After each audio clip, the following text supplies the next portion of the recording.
Hello, everyone. Bobby Suarez here, and welcome to the Bobby Suarez Show. Today, I got a very cool guest. He's a big player in the real estate investment space. Lives half the year in Scottsdale, Arizona, and half in Fort Lauderdale. He wholesales over 300 transactions a year on average, with very little marketing, which is I would love to hear more on how you do that, Chris. As a matter of fact, let's just jump right into it, man. Can you just give us a background on how did you get into real estate in general? How many years have you been in the industry? Yeah, so I'm one of those guys that got the tech downturn. I know it's a long time ago. A lot of people don't remember it, but like I was just an IT guy. I got laid off once in the tech downturn, and then well, that sucked. Anyway, I was like, well, don't have a job. Let me go. Might have to sell my house, so let me save on the real estate agent fee. I'll go take this real estate class while I'm doing it. Anyway, get another job. Have my real estate license. So I'm like just learning about that, and then I get laid off again.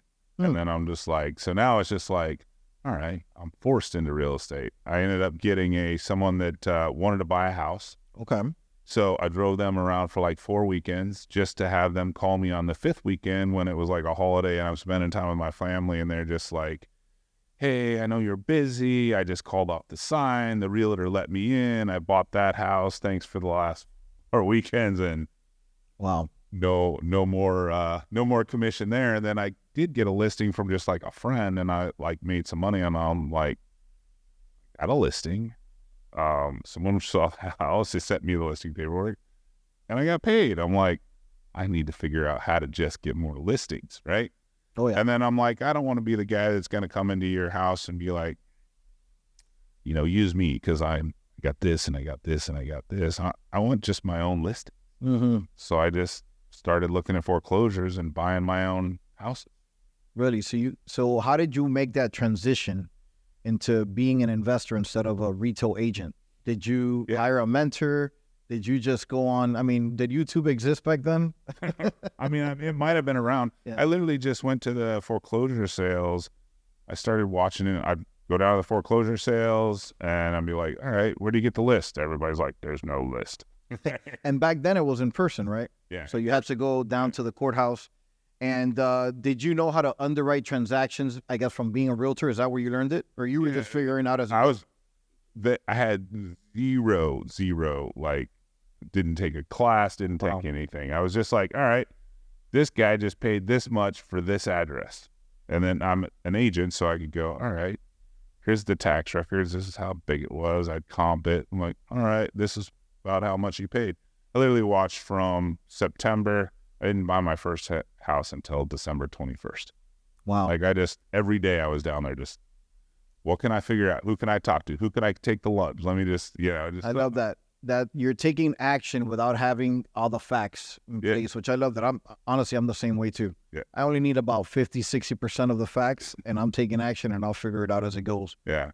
And then, so tell me a little bit more, man. So you started buying in the auctions. This was this before or after the market crash? No, this is like 99, 2000. Okay. Yeah. So the tech crash was what, like the year 2000? 98, 99. Yeah. Okay. Yeah. So you did that, and then how'd you get the money to buy all these houses on the auction? I literally just took a second on my home, the home equity line for 60 grand. And then I found a local, like, I was like, oh, you guys just pay cash? I'm like, oh, we'll set you up with our hard money lender. Gave me a hard money lender card. It was 18% interest with $1,000 fee. And I just bought my first house, gave him he'd do it for 10, 15% down, gave him the 10% down. I think I bought my first house. It was like 120. I bought it in an age restricted area. Just didn't know about age restriction at the time. I just bought a house. Yeah. So, but for those that don't know, age restrictions there's obviously communities where you got to be over 55 years old. Yeah. There's age restrictions. There's rental restrictions. There's communities where they don't even allow you to rent, which is crazy. I don't know why those exist, but and I know now, for example, your business is totally different now. You're mainly co-wholesaling, is it? Yeah, cool. And you're doing over 300 deals, which is, in my opinion, it's a lot. Yeah, It's a lot of transactions. We did 422 in 2022 and then 408. Wow. They're almost doing almost 500. How'd you make that transition? When was that? Did you have a aha moment where, man, this seems easier or it doesn't require that much work? Because fixing houses and rehabbing them, it's a pain in the butt. Yeah, no, it's a lot of work. It was a quick transition from me being the fix and flipper that bought at the trustee sales. I bought that one, then I bought 2 more in March, and then I'm just, I'm out there networking. I'm like, yeah, buy the foreclosure sales. And they're like, nobody buys at the foreclosure sales. I'm like, well, I'm just kind of breaking into it. Yeah. Will you buy me one? So it was a quick transition to be like, hey, I got this 123 Main Street. I bought it for $100,000. I'll sell it to you for $103,000. You pay the trustee. You give me $3,000 separate check. I'll line everything up. I'll line the hard money guy up for you. I'll handle it all. You give me $3,000. We got to pay for it tomorrow. That's a good thing about Arizona. You pay for it the next day. So, yeah, there's a quick transition into wholesaling. And then I helped build a company that was doing 500-600 transactions a year. We ended up getting a hard money line of credit from Wells Fargo Foothill for $100 million. So we turned into the hard money lender as well. Wow. And so that it was a great run up. And then obviously market crash in 2007. But then I still had my list after the market crash. So that's when I was like, okay. And then there was just massive foreclosure, right? So I started a foreclosure bid service. Like, I will handle all the bidding. I will handle all the research. I'll handle all the title. I had this online computer system where you could bid online, and it came live to my phone, and I was just a bid service. And then you're pretty much bidding on the trustee auction site. Yeah. And how was that, to back up a little bit, when the market crashed? How was that experience for you? Did you see it coming? Did it catch you blindsided? Because I know for me, for example, I always told my wife, I owned a mortgage company back then. I was a young kid in my 20s, spending more money than what I was making. I wasn't really a good steward of money. And I remember I told my wife back then, I'm like, if the market crashed, because I see something coming, it's definitely there's a bubble in the market. Maybe if I make 50% of the money that I was making before, I'll still be good. I wasn't expecting to make from 100 to 0. Yeah. Like, how was that experience for you? How did it affect you? Yeah. So I had a personal guarantee on that $100 million. So the market just, I know exactly when the ticker said the secondary market is no longer buying paper. Like, you as a loan officer, you originate your loans and the broker banker sells them. Yep. Well, they quit buying. So broker bankers or whoever you worked for they could originate, but then they had no one to sell it. So they couldn't refill the coffers to go do that again. Yeah. So that ended. As a hard money lender at the time, we had $80 million out.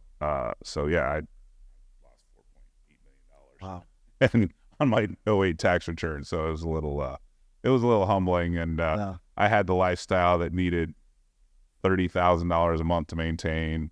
And I went from $2 million a year to 0, and I owed $1.5 million to friends and family because they had some of the money invested in that hard money company. And I know we've talked about this before. You obviously paid everybody back. Yep. And then how was the transition after the market crash? So you said, did you sit around and wait? Did you start trying to do deals right away? Like, how did that look? What's funny is the fall of the secondary market quit buying paper basically in the later half of 07. Well, you couldn't really do anything at all because nobody's buying mortgages, so nobody can originate a mortgage. I don't care if you had an 800 credit score. Like, you weren't getting a loan. You either were buying for cash or you weren't buying. So there was nothing really happening. And then the flood of foreclosures basically came out in 08. And, there was enough people that were like, we had houses that were valued at $250 that were selling at $30,000 and $40,000. Like, yeah. So, we were able to we started that bid service, and we had some people come into us, and we literally like, here's the houses, bid on them. We would take some down for our account and wholesale them too. But yeah, we would just charge a flat like $2,000 fee to do a bid service, but we'd buy, my biggest day at trustee sale is 27 houses in one single day. Wow. Impressive. And I know and this was all in Phoenix, in the Phoenix market. The Phoenix market. I mean, Phoenix market took one of the biggest dips. Yeah. So it was, but yeah, we got back out there, got back on our feet. And then with the, I still had the biggest list because I was wholesaling the foreclosures, and we were always building our list. And then it, as all this massive amounts of education has come into play, right? Mm-hmm. It was like, you'd meet the new guy, whatever, the restaurant or the networking event. And he's like, yeah, I'm just getting started. I think I got my first deal. I'm like, hey, great. If you need any help with maybe some underwriting, or you need help dispoing your house, bring it to me. Yeah. And I can help you. And so you got all these kids taking all these courses, going out and getting their first deal, their second deal. And then it was just like, yeah, I got the list. Like, let's put it out there, JV it, 50-50 it. And, recruit all these kids. And next thing you know is sell a house and make 7 on that one. Sell a house for this, make 7 on that one. And is that your deal structure now, where you're just splitting them 50-50 on their profit margin? Or you're just charging them, you're back to charging them a flat fee, or like $3,000? It's a balance, it's the basic, if they want me to, sometimes they'll come in and like, I don't even have the earnest money. I'm like, I'll underwrite it. I'll put up your earnest money. We'll JV it. We'll 50-50. Yeah. So you're providing true value. Yeah. You're not just a dispo person. You're helping them out in other ways, which is great. But then after they've learned their lesson, they'll be like, hey, we put this out, I'll give you $4,000, right? Yeah. Because they get smart eventually, or they realize, or they start making some money. So now they realize they don't need all the other assistance. Yeah. And Chris, how does your team look like to be able to dispo, 450 transactions a year? And how many team members you have, and what does your day look like? Are you handling all these transactions? Are you in the middle of, are you touching every file? Like, how does that work?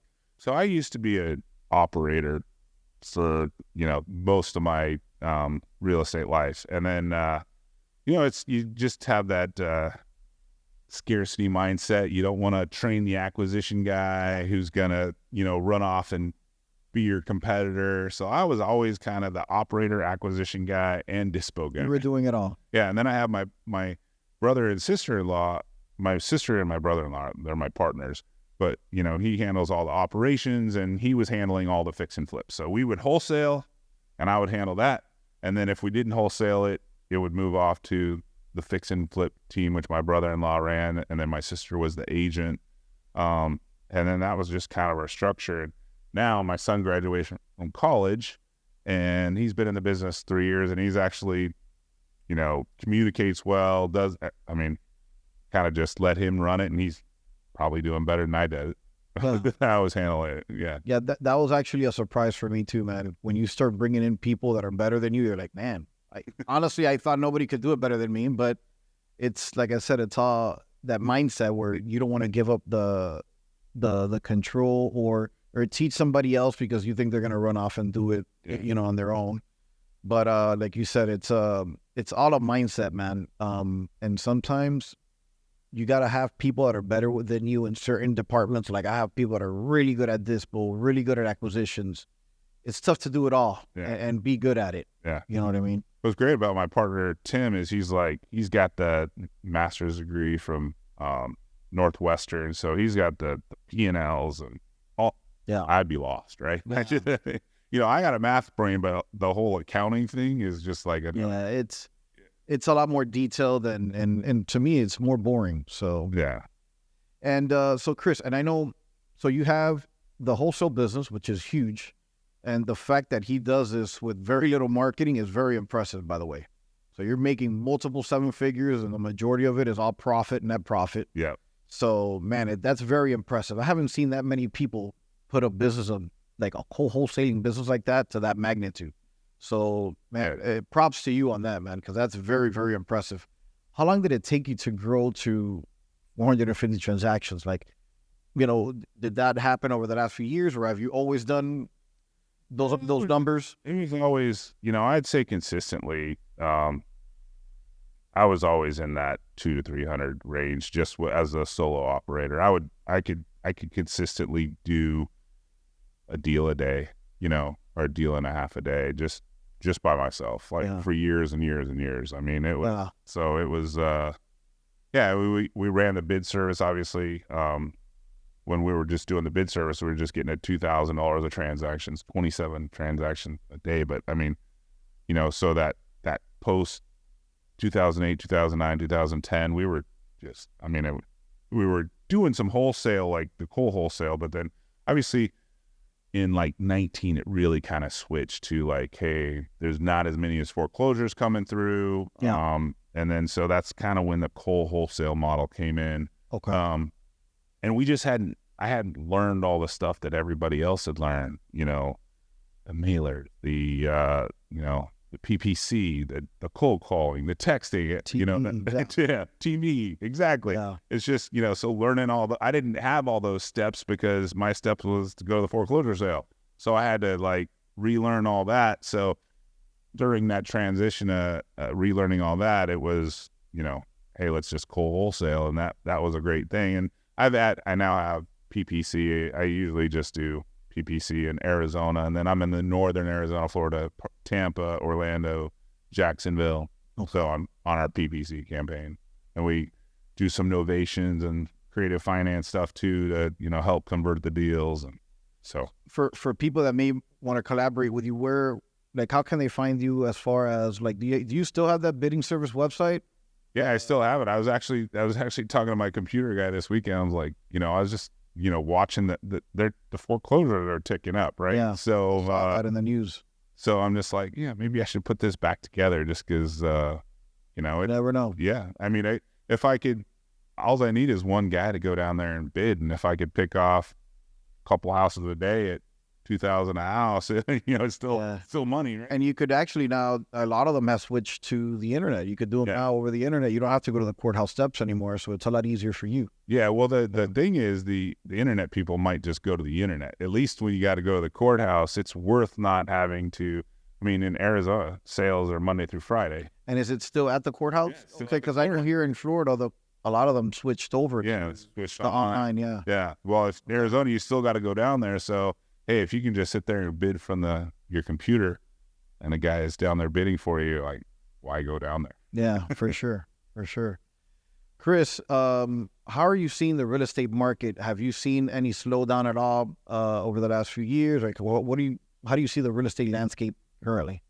Well, obviously, you've had just this massive run up since basically, call it 2008, 9. Everybody, all the real estate's recovering, and then obviously it couldn't last forever. The artificial, what I call artificial, the super low interest rates brought the COVID run up, because those artificial interest rates, if you're getting money at 3%, it's like free money, right? So a lot of people bought, a bunch of homes, even, I was buying, I added some rentals at 3% too, right? I mean, and now instead of having like a 4 to 5 portfolio, I'm closer to 10 just because, it's free money. Yeah. And so obviously when the cheap money went away in 2022, obviously there was a slowdown in the fall of 2022. I was actually pretty interested to see, then we had a pretty good 2023 spring, summer, and then we had the slow fall. I was actually pretty interested to see that, like, people are like, oh, the fall of 2023 hurt me. I'm like, oh, this is just the cycle. We're just back into a regular cycle.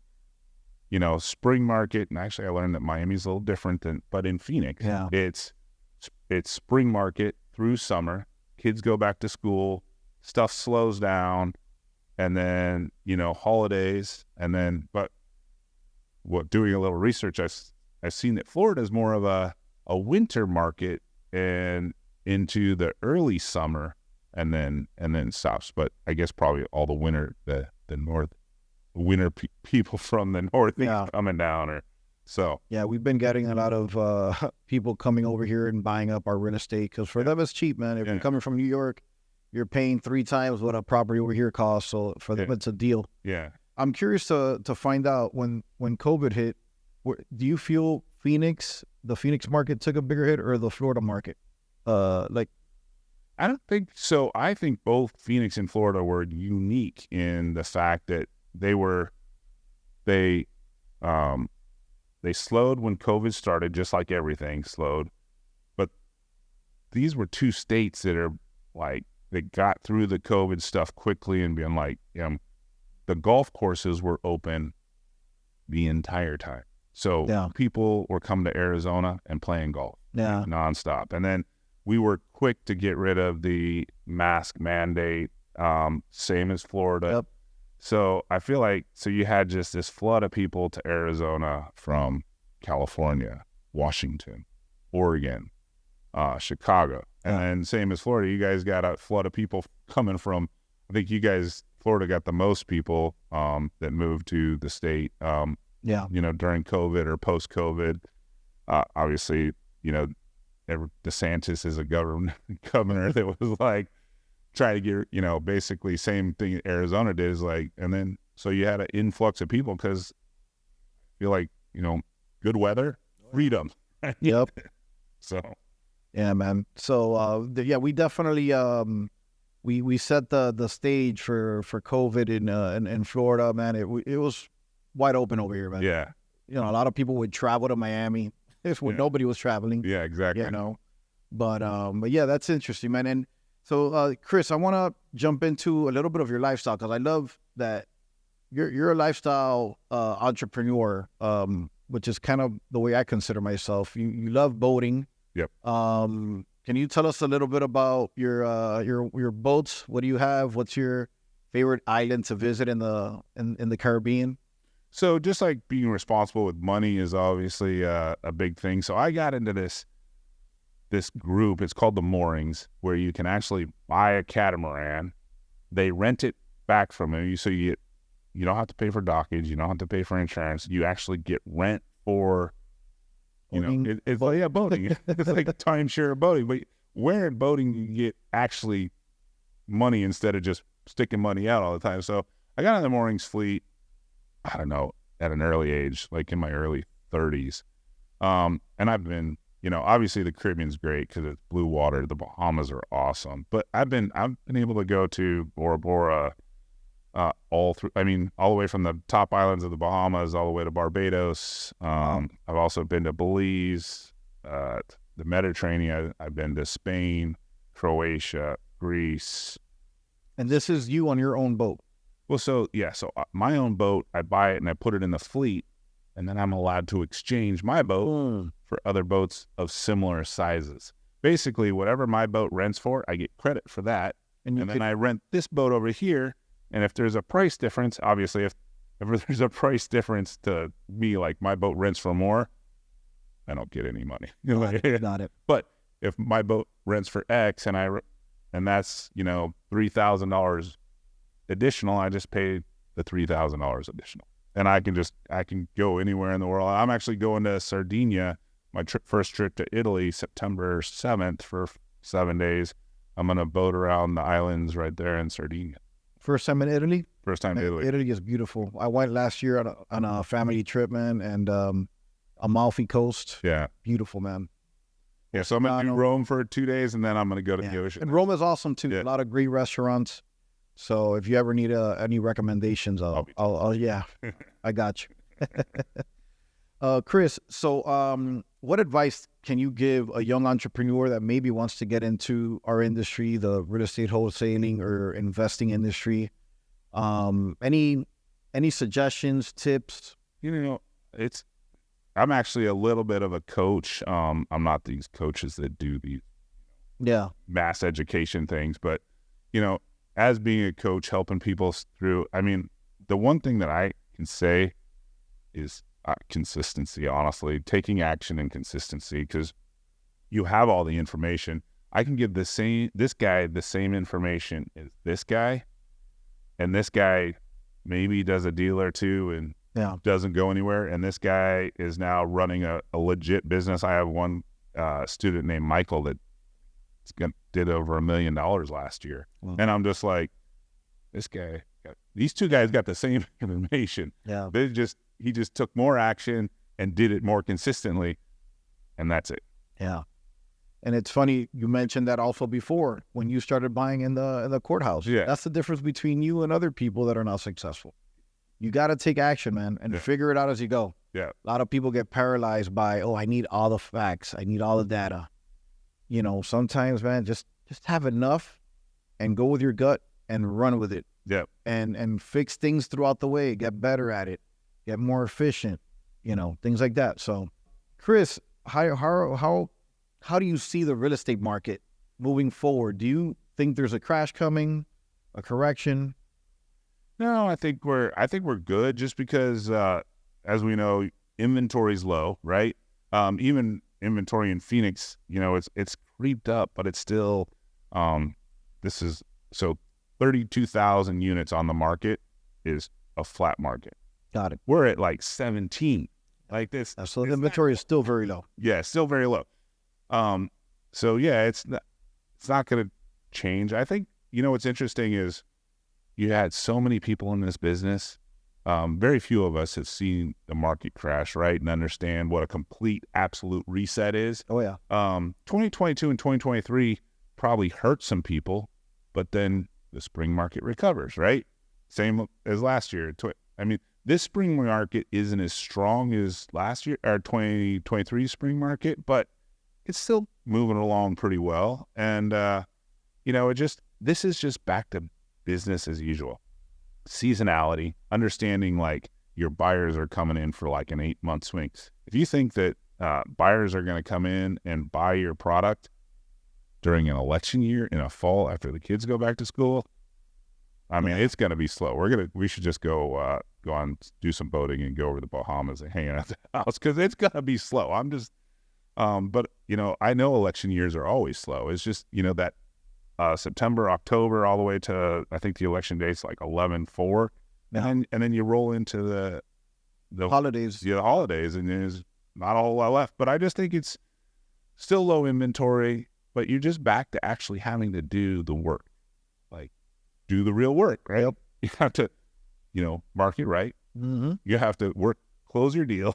You have to market your deals, or even if you're an agent, you got to market and get your listings and all that kind of stuff. But it's just slower. What's going to be more difficult is, guys and you kind of heard this on our mastermind last time, that everybody that had kind of rolled everything into that novation game, the novation game has to do with real estate cycle time on MLS, right? Yeah. Well, if the cycle time on MLS is longer, the novation game doesn't work as well, right? So it's understanding all the tricks when the cycles come. I think it's just back to good old grinding and doing business. And how are you seeing? What is your opinion on the mortgage rates? Do you feel they've peaked? Do you still think they could go higher? What's your opinion on that? So the CPI just came out last week. It was higher than normal. So you saw the 10-year kind of dip up again. Yep. It's like 4.3 right now. Yep. So that means your interest rates are at a 7, right? Yeah, a little over 7. Yeah. So, it's actually going to take this really high stock market right now to have a little bit of the 10-year will actually get a little bit of a dip if we have a little bit of a stock market crash, because then they'll run to bonds, right? Yeah. They'll be like, oh, let's go to the safe bonds. And then that's when we see some interest rate. The Fed rate that everybody talks about is just the short-term rate on your cars, your credit cards, all that kind of stuff. Now, do they kind of go inside? But I don't think the Fed has there's 5 opportunities before the election. This next one's not going to drop because the CPI was up. The one after that's probably not going to drop. Yep. So you maybe have 3 possibilities. And then everybody's going to be like, is the administration dropping rates to help the election? Yeah. And you get that. So it'll be interesting to watch. Yeah, but definitely. And Chris, tell me, where do you see yourself in 5 years, man? I don't know. I go back and forth. I've done had a pretty good run. I'm not ever gonna I still have a company that does 400 houses a year. And you see yourself still working in it? Yeah, like in a small capacity. You know, I assume sooner my son's gonna be like, he's gonna want a bigger piece of the pie, and rightfully so. He probably deserves a bigger piece of the pie. So I mean, you know, I'm still a hard money lender, so I manage a pretty good account, about $60 million. So you know, make a little bit there. But yeah, I could see myself. The great thing about hard money is, like, as you do some of that yourself, right? You process the paperwork and you collect the checks, right? It's easy. Yeah. Fairly easy. Fairly easy. So I probably see myself, you know, I'll probably do that, I think, forever, you know, just, you know, do a little lending because it, you know, brings in the mailbox money. Mm-hmm. But yeah, in the day-to-day operations, I don't know, I'd say I'm 52, 55, 56. I could see where I'm just a lender and just collecting mailbox. Cool. And you ever considering retiring in one of the islands?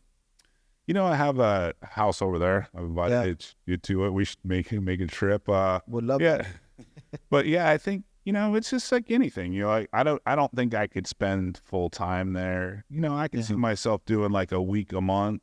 Okay. And then, you know, I have my first grandkid. I got another one on the way in Phoenix. So, I mean, I definitely will see myself being in Phoenix at least a week a month to see the grandkids. I got 3 kids there and now 2 grandkids there. So a week a month. I mean, my wife's kids are here in South Florida. So, I mean, I'll stop here for a week a month. I could see a week a month on the island. Yeah. And then just kind of, you know, if you gotta attend somebody's birthday or wedding or something like that. My kids are at that wedding stage. They're in their 20s, so like I think there's a friend getting married all the time. Love it. Well, Chris, how can people follow you, man, or if they want to JV with you on deals in Phoenix or Florida? Yeah. What's the best way for them to follow you? It's just Chris Eymann, Eymann. I'm on Instagram, Chris_Eymann. I'm on Facebook. I can't have any more Facebook friends. I think I've been maxed out for like 10 years. So, yeah, Instagram is probably the easiest. And then just send me a DM. Awesome. Well, Chris, man, thank you for coming on, man. I know you're always traveling, so I appreciate you coming down today, man. Yeah. Thank you so much. Yeah. Thanks. Thank you, guys.